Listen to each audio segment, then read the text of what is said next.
एक ऐसा तांत्रिक जो मुर्दे जीवित कर सकता है। मैं ये तांत्रिक का काम करता था। दिल्ली से चले लोग मेरे पास आया करते थे जी, मुर्दे को जिंदा कर देता था जी, ये मैं काम करा करता था जी। लेकिन जब इसकी खुद की पत्नी की मृत्यु हुई तो लोग पीछे पड़ गए, इसे जीवित करके दिखाओ। पत्नी की डेथ हो गई घर पे जी, कोई ऐसी स्थिति आई, मृत्यु सैया पे भाग गई जी, सारे रिश्तेदार आ गए थे जी। ये तांत्रिक पंजाब का रहने वाला है और इस तांत्रिक के पास ऐसी शक्तियां थी जो ये मुर्दे जीवित करने की सिद्धि भी जानता था। इस तांत्रिक का नाम है लाल सिंह और लाल सिंह के पास ये जो सिद्धियां थी ये इन्हें अपने गुरु से मिली थी। लाल सिंह अपनी पत्नी की लाश को लेकर पहले तो अपने गुरु के पास जाता है और अपनी पत्नी को जीवित करने की याचना करता है, लेकिन इस बार गुरु ने जो बात कही वो सबको हैरान करने वाली थी। मैंने इसको गुरु बना रखा था कि आप तो इतना कुछ जानते हो, अब इसको सही करो ना, अब ठीक करो इसको। बोला इससे मैं नहीं कुछ कर सकता, इसको तो रामपाल जी महाराज ठीक कर सकते हैं। एडमिट रखा, वहाँ डॉक्टरों ने भी लिखा के ले लिया था कि ये तो मुर्दा है, अब साइन कर दो इस पर। मैंने साइन कर दिए, मुर्दा है। और लाल सिंह अपनी पत्नी को जीवित करने के सारे प्रयास करता है, सारे झाड़ फूक, सारे तंत्र मंत्र करके देख लिए, लेकिन अपनी पत्नी को जीवित नहीं कर पाया। सारे रिश्तेदार बोलने लगे इसको तो जीवित करेंगे, लोगों को बड़े बड़े काम करता है। मैं भी सोचा हाँ, मैंने सारा झाड़ फूस कर लिया, सारा कुछ करके देख लिया, कोई विद्या कोई काम नहीं करी। फिर मैंने लाल सिंह को अब इतना तो समझ आ चुका था कि मेरी सारी सिद्धियां आज काम न आई, माँ काली ने भी आज मेरा साथ नहीं दिया। और इसी आवेश में आकर उसने माँ काली से कहा, अगर मेरी पत्नी जीवित ना हुई तो मैं अपनी कलाई की नस काट लूंगा। और तभी माँ काली ने लाल सिंह को संत रामपाल जी महाराज की शरण में जाने के लिए कहा। देख लिया, कोई विद्या कोई काम नहीं करी। फिर मैंने यहाँ काली माता के यहाँ चाकू मारा है जी कि माता इसको जीवित करते। उसने संकेत किया कि मैं लात बाँह तोड़ सकती हूँ, थोड़ा बहुत लाभ दे सकती हूँ, इससे ज़्यादा मैं नहीं दे सकती गी। फिर मैं क्या करूँ, मेरे को उपाय दस के जा तू।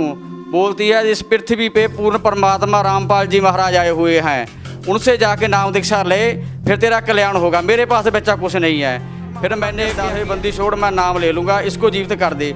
उसमें फाड़ी चहरलाहट आई जी, हिलचल हुई जी, फिर सेट हुई। फिर लाल सिंह के गुरुजी जो तांत्रिक विद्या में माहिर थे, वर्षों पहले संत रामपाल जी महाराज जी से नाम उपदेश ले चुके थे और फिर नाम त्याग दिया। लेकिन संत रामपाल जी महाराज जी द्वारा प्रदान किए गए मंत्र बहुत ही शक्तिशाली थे और इन्हीं मंत्रों से लाल सिंह के गुरु के पास सिद्धियां थी। लेकिन जब लाल सिंह संत रामपाल जी महाराज की शरण में गया तो उसे पता चला कि मेरा तांत्रिक गुरु क्यों मुझे संत रामपाल जी की शरण में जाने के लिए बोल रहा था। ये भी बात और बता देता हूँ भक्तजनों को, जो बंदा मेरे को लेके गया था वहाँ, उसने मेरे को पहले बता रखा था कि ये संत जेल धाम में जाएंगे, उसका प्रमाण मेरे पास है। मैंने 500 ज्ञान गंगा पहले ला के रख दी थी। हाँ, मेरे मोड़ मंडी में चढ़ के गाड़ी गुरुजी की गड्डी आ गई थी, मैंने रख लिया। इसके बारे में उसने फिर मेरे से माफ़ी मांगी। फिर मैं उसको आश्रम में लेके गया, आश्रम में लेके वो जा नहीं रहा था। मैं बोला साथ चल, फिर मेरे को लेके गया तो फिर उसने मेरे को नाम दबाया। उसने वहाँ भी माफ़ी मांगी गुरुजी से कि मैंने इसको बच्चे को गुमराह करके रखा। फिर मैं तो वहाँ से नाम लेके आया। नमस्कार जी। सर क्या नाम है आपका? लाल सिंह जी। लाल सिंह जी, कहाँ से आए आप? मोड़ मंडी जिला बठिंडा जी, पंजाब से जी। सर संत रामपाल जी महाराज जी से नाम दीक्षा लेने से पहले आप क्या भक्ति साधना करते थे? घर पे देवी देवताओं की भक्ति करते थे जी। जैसे हमारे पंजाब में चल रही है मरेड़ कोटला वाला, लाला वाला, काली माता जी, इनके घर पे झाड़ फूस का काम करता था जी मैं सबसे भाई। मेरे इलाके पे जी मेरे से बड़ा कोई तांत्रिक विद्या में जानता नहीं था जी, मैं नहीं जानता मेरे से बड़ा कोई होगा जी। मैं ये तांत्रिक विद्या काम करता था। दिल्ली से चले लोग मेरे पास आया करते थे जी, मुर्दे को जिंदा कर देता था जी, ये मैं काम करा करता था जी। सर आप बता रहे हैं कि आप अपने एरिया के सबसे बड़े तांत्रिक रहे हैं, मुर्दे तक को आप जिंदा कर देते थे, तो फिर आपने संत रामपाल जी महाराज जी से नाम दीक्षा क्यों ली? वो ऐसे हुई जी, मेरी पत्नी की डेथ हो गई घर पे जी, कोई ऐसी स्थिति आई, मृत्यु सैया पे भाग गई जी, सारे रिश्तेदार आ गए थे जी। तो सारे रिश्तेदार बोलने लगे इसको तो जीवित करेंगे, लोगों को बड़े बड़े काम करता है। मैं भी सोचा हाँ, मैंने सारा झाड़ फूस कर लिया, सारा कुछ करके देख लिया, कोई विद्या कोई काम नहीं करी। फिर मैंने यहाँ काली माता के यहाँ चाकू मारा है जी कि माता इसको जीवित करते। उसने संकेत किया कि मैं लात बाँह तोड़ सकती हूँ, थोड़ा बहुत लाभ दे सकती हूँ, इससे ज़्यादा मैं नहीं दे सकती गी। फिर मैं क्या करूँ, मेरे को उपाय दस के जा तू। बोलती है इस पृथ्वी पे पूर्ण परमात्मा रामपाल जी महाराज आए हुए हैं, उनसे जाके नाम दीक्षा ले, फिर तेरा कल्याण होगा। मेरे पास बच्चा कुछ नहीं है। फिर मैंने क्या किया जी, रिश्तेदारों के पास फ़ोन किया, किसी भक्त ने मेरे को फ़ोन किया। मैं बोला जी रामपाल के बारे में मैं जानता चाहता हूँ, तो कैसे करूँ। वो मेरी बहन लगती थी बठिंडा से, उसने कहा कि ऐसे करके ना ये सही हो जाएगी, तू संकल्प कर ले कि परमात्मा मैं तेरी शरण में आ जाऊँगा, ये सही हो जाएगी। मैंने उसी टाइम संपर्क किया, हे परमात्मा बंदी छोड़ सतगुरु रामपाल जी, मैं आपका नाम ले लूँगा, ये जिंदा हो जाए। क्यों, मेरे को पहले बता रखा था कि तेरे 2 शादियाँ होएगी, एक शादी पे 3 बच्चे होके ये मर जाएगी, इसकी 27 साल की उम्र रहेगी, वो मेरे को याद थी जी। तो उस दिन क्या हुआ जी, मैंने सारे झाड़ फूस कर लिए थे, नहीं सही हुआ है। फिर मैंने परमात्मा अगे अरदास हुई, बंदी छोड़ मैं नाम ले लूँगा, इसको जीवित कर दे। उसमें फाड़ी सी चहलाहट आई जी, हिलचल हुई जी, फिर सेट हुई। फिर मैं अस्पताल में लेके गया जी, उसको 12 दिन एडमिट रखा। वहाँ डॉक्टरों ने भी लिखा के ले लिया था कि ये तो मुर्दा है, आप साइन कर दो इस पर। मैंने साइन कर दिए, मुर्दा है। बोला परमात्मा आगे अरदास लगा, मैंने बोला परमात्मा आगे तो मैंने लगा ली है। तो उसके बाद ये वहाँ से सेट हुई, फिर मैं परमात्मा का नाम लेके आया जी। परमात्मा किसका?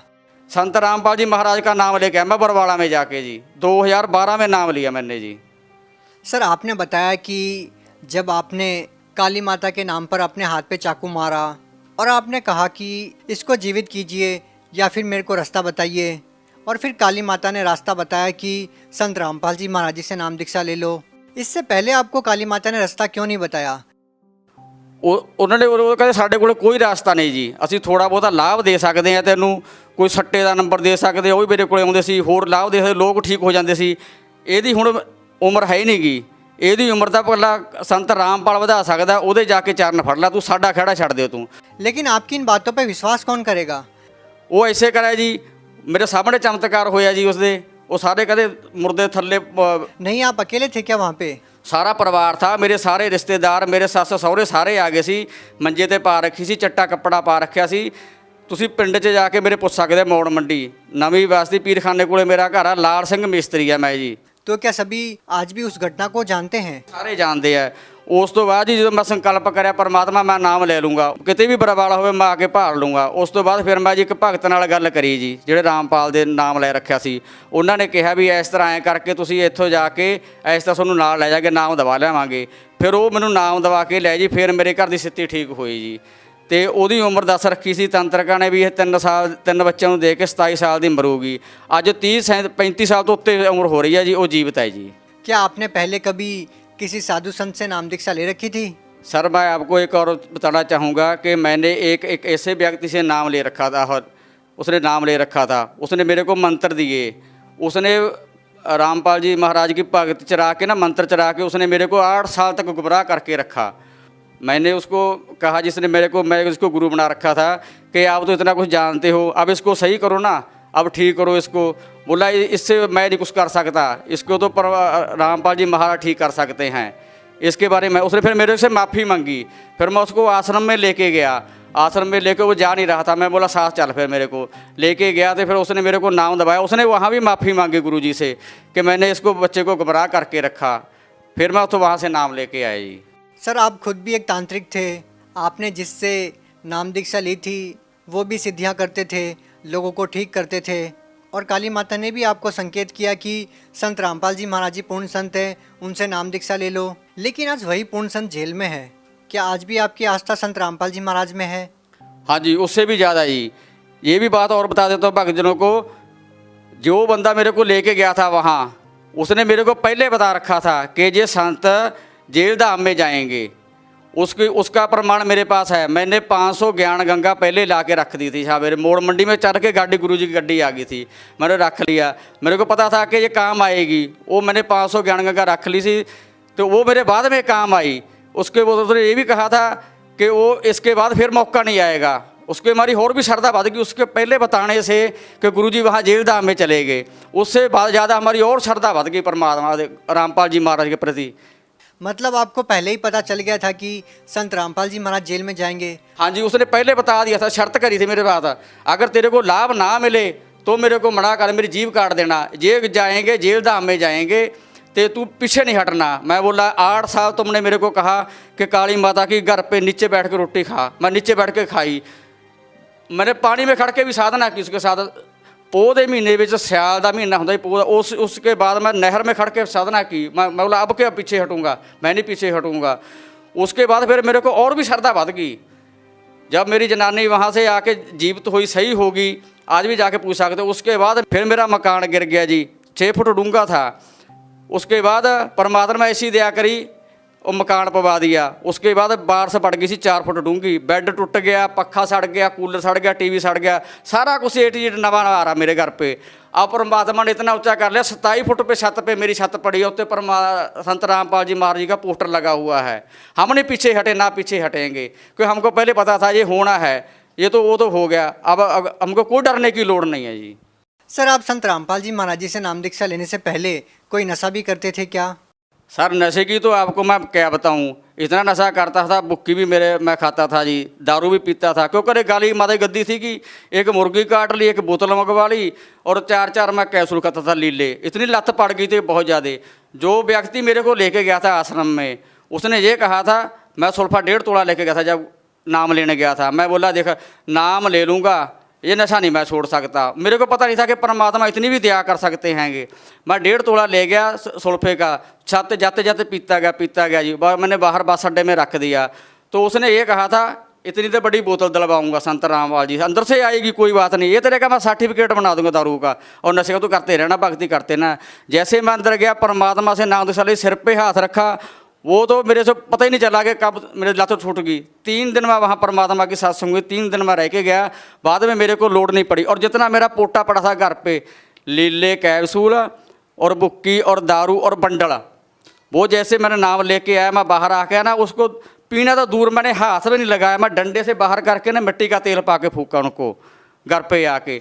सर, अब आपको कितना समय हो गया नशा नहीं किया आपने? कितने साल से आपने नशा नहीं किया है? उसके आज मेरे को 8 साल हो चले है जी, मुड़ के लोड़ ही नहीं पई करे। क्या सच बोल रहे हैं आप? हाँ जी। क्या आपके गांव वालों से पूछ सकते हैं? मैं मोड़ मंडी के अंदर मेरे गांव में आके पीर खाना है, पीर बाबा का बहुत बड़ा, कोई भी आके भक्त पूछ सकता है, उत्थे कोई भी जिसको शक हो तंत्र विद्या करने वाले को। ये तो कुछ भी नहीं, जैसे मैं जानता था भगत जी अपने इससे धरती से सोना निकालना, ऐसे बंदे के साथ रहा, उसने धरती से भी सोना निकाल के दिया। मैं उस सुनार को बेच के भी आया, आज भी मेरे घर पे प्रूफ पड़ा है। मैं साथ में लाना भूल गया जल्दी में, वो भी आपको दिखा सकते हैं, मेरे घर पे है वो छड़ के। और वो जो जिसके साथ मैं लगा था, मेरा गुरु बना हुआ था पहले, मैं कहता उससे बड़ा कोई गुरु नहीं है पृथ्वी पे। वो क्या करता था, दारू की बोतल चाहिए मेरे को, भाई गुरुजी पैसे तो है नहीं गए, कहता फोटो के आगे हाथ कर, फोटो के आगे हाथ करता, 100 का नोट ऊपर गिर जाता था और मैं दारू लेके आता था। इतने में देख के वो ही मेरे को लेके गया आदमी। वो कहाँ लेके गया? जिस व्यक्ति को मैं सबसे बड़ा गुरु मानता था जी, वो उसने माफ़ी मांगी। उसने कहा, मैं उसको सब तो बड़ा गुरु मानता था, उसने कहा भी मेरे से बड़ा परमात्मा आप आया बैठा संत रामपाल जी है, उससे बड़ा कोई नहीं है। फिर मैं बोला तू मेरे को गुमराह करके रखा, उसी दिन बोल देता। बोला मेरी मजबूरी थी। फिर मेरे को वहाँ लेके गया। और एक बात और बताना चाहता भगत जी आपको, वो उसने नाम ले रखा था गुरु जी का, नाम लेके छोड़ के ना जो भक्ति बोध में अपने दिए हुए हैंगे सप्त उजागर सतपुरुष मेरे सुख के सागर, इसके जो बाणी थी ना परमात्मा की, उसने मेरे को मूढ़ी की कलामे बना दी थी। मेरे को नहीं पता था भी बाणी कौन सी काम कर रही हैगी। फिर उसने वहाँ जाके माफ़ी मांगी, उसके मेरे को बना के रखे थे, उसने मंत्र बना के दे रखे थे। फिर मेरे को उसने सारी बात जाके आसन ने बताई कि मेरे को माफ़ कर दो भगत जी, मैं आपको ऐसे गुमराह करके रखा हूँ, ये परमात्मा आए हुए हैं, इनके चरण नहीं छोड़ना। उसके बाद फिर मैंने पूछे मुड़ के नहीं देखा दुनिया से जी। क्या आज भी आप तांत्रिक का काम करते हैं? जैसे कि आपने बताया कि एक पीर बाबा की दरगाह है जहाँ पे आप रहते हैं। नहीं हुण नहीं मैं काम करता, हूँ तो लोड़ ही नहीं पैंदी भगत जी, अब तो लोड़ ही नहीं पड़ी भगत जी उसके बाद न करने की। क्यों, एक बंदा 10 कैप्सूल के देता है, डॉक्टर एक 10 कैप्सूल देता है कि आपकी बीमारी ठीक हो जाएगी, 10 कैप्सूल खा लो, और कोई एक ही कैप्सूल दे दे, वो भी राम नाम का। फिर हमको 9 खाने की क्या लोड़ है भगत जी, 10 खाने की। क्या आज आप पूर्ण रूप से स्वस्थ हैं? क्या आपका परिवार आज पूरी तरीके से ठीक है? जब से मैंने संत रामपाल जी से दीक्षा ली है ना, मेरा सारा कुछ सेट हो रहा है जी। घर भी बन गया, सब कुछ बन गया, अब भी सब कुछ सही चल रहा है जी। तो उसके बाद एक मैं अनुभव और बताना चाहता हूँ जी। मेरी लड़की है जी 22 साल की, तो वो बीमार हो गई जी। मेरे घर पे सिर्फ 1000 रुपये पड़े थे जी, 400 तो डॉक्टरों ने ले लिया जी, तो 600 रुपया बाकी रह गया जी। फिर मैंने संत रामपाल जी से अरदास करी। भक्तों ने कहा कि अरदास लगा गुरु जी से। डॉक्टर बोला चंडीगढ़ ले जा। मैं बोला मेरे पास तो 1000 रुपये, मैं चंडीगढ़ कहाँ से ले जाऊँगा उसको। तो अरदास लगाई कि ऐसे ऐसे करके जी, ऐसे ये बात है जी। तो मैं बोला भगत जी अगर मेरी लड़की मर गई ना तो उसको मैं यहाँ जला भी नहीं सकता, मेरी औकात नहीं कि हमारे राम बाग में 2200 रुपये की पर्ची काटते हैं, मैं गरीब कहाँ से दूंगा, और संस्कार भी आप यहीं कर देना, मैं आश्रम में लेके आ रहा हूँ। तो उन्होंने कहा बेटा तू घबरा नहीं, भगत जी गुरु जी से अरदास लगाते हैं संत रामपाल जी से, वो तेरे को अरदास बताएंगे, फिर उसके बाद बात करेंगे। संत रामपाल जी महाराज ने कहा कि परमात्मा में विश्वास रखो, भक्ति करो, ये सेट हो जाएगी, ठीक हो जाएगी। उसके बाद एक गोली की लोड़ बनी पड़ी भगत जी। सर भगत समाज को आप क्या संदेश देना चाहेंगे? मैं भगत समाज को ये संदेश देना चाहता हूँ भगत जी, सर जी, कि ये तंत्र विद्या में एक चक्कर में ना पड़े। जैसे जेड़ा मेरा गुरु बनाया हुआ, मेरा गुरु बना रखा था, मैं बोला उससे बड़ा और मेरे से बड़ा कोई गुरु नहीं था। इसमें कुछ नहीं रखा, मैंने सारे खेड़ के देख लिए है, सारे करके देख लिए है, इसमें कुछ नहीं रखा है। इसमें जो ये काम करते हैं ना झाड़ फूस का, सियाणिਆਂ ਦਾ, पंजाबी में सियाणा ਦਾ जो बड़े बड़े बाबे बने फिरते हैं, कुछ भी नहीं ਇਹਦੇ ਵਿੱਚ ਤਾਂ परमात्मा की शरण च आए, संत रामपाल की शरण में जाओ, जो थोड़े नहीं काम बनते ना वो भी बनणगे थोड़े। उत्थों जाके मैं गया पर शरण च गया संत रामपाल जी, उत्थे उन्हें भी माफ़ी मंगी तो मैं भी माफ़ी मंगी, हे परमात्मा मैं दुनिया नहीं लुटूंगा, जो कुछ कर रहे हैं ना असीं ये आपदे बच्चों वास्ते कोड़ इकट्ठा कर रहे हैं, ये समझ लो, ये सारा पाप कमा रहे हैं। हुण संत रामपाल जी को जाओ, वो तो नाम दीक्षा लो तो आपदा कल्याण करो, जिन्हें बच्चे चाहिए नेगे। नहीं ये पता नहीं काल के जाल च फसे हुए हैं, काल कुल च पुट मार ले, बस रोण तो बिना होर तुहाडे कोल कुछ नहीं रह जाता। जिन्ने भी तांत्रिक का काम करते नेगे सारिਆਂ ਨੂੰ मैं हथ जोड़ के प्रार्थना करदा है भी इस काम ਨੂੰ छड्ड दिओ ਤੇ ਤੁਸੀਂ ਆਪਦਾ संत रामपाल जी शरण च जाके ਉਹਦਾ ਗਿਆਨ ਸੁਣੋ। साधना चैनल ਤੇ 7:40 ਤੇ ਆ ਰਿਹਾ है। बहुत बहुत धन्यवाद। सत है। सत्य घटना, सत्य की तहता।